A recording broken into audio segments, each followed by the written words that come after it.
As the opioid crisis continues to rip through the U.S., lawmakers are taking action in an attempt to prevent fentanyl from entering the U.S. One America's Emerald Robinson has more from Capitol Hill.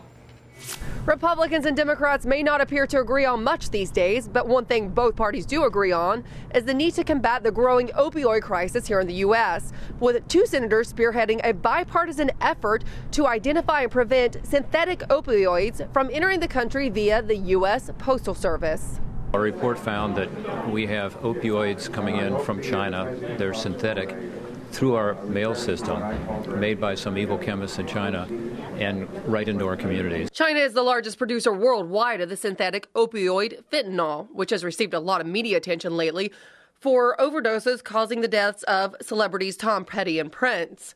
The drug has a reach that includes both urban and rural communities, ravaging cities like Baltimore and Chicago, and spiking in states including Tennessee, Maryland, and Senator Rob Portman's home state of Ohio. Ohio, it's the #1 cause of death now. It's surpassed heroin and the prescription drugs. 60% of our overdoses now are from fentanyl. Most of the illegal substances are coming through the U.S. mail. A lot of it in the wide open. And what do we have is the ability to use technology, advanced electronic technology, to intercept the packages, whether they're coming from China or a lot of other places. Explains Senator Tom Carper, who is proposing new rules for electronic identification of packages, along with Senator Portman, to control the influx of the drug into the country. We need new legislation. We need legislation that requires the United States Postal Service to do what other private carriers like FedEx or UPS or DHL or others have to do, which is to say, if you have a package come to the United States, we need to know where it's from, what's in it, where it's going, so that our law enforcement can do their job. Do their job finding suspicious packages and prosecuting those who send them.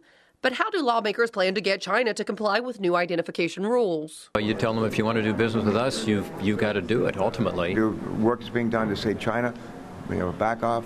You have a dog in this fight. You're going to have people who are addicted in your country, too. You better help us address this scourge.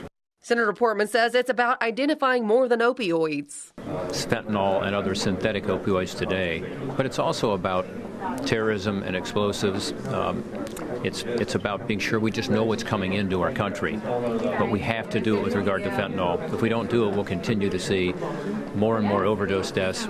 Both senators urge the need to move more quickly in getting more identification on packages entering the U.S., with Senator Carper saying they know what works, they just need to push the pedal to the metal. In Washington, Emerald Robinson, One America News.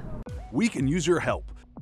Call your cable provider and kindly demand that One America News is added to your lineup. Call today.